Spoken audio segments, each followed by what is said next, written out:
Всем добрый день. Хотела показать вам самолеты.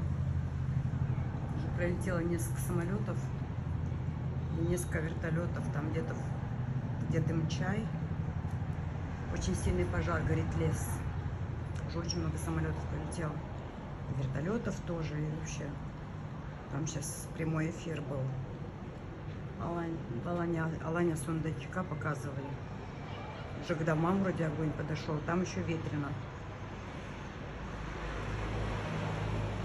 Стараются потушить. Еще на улице вообще-то жарко. 32 градуса показывает.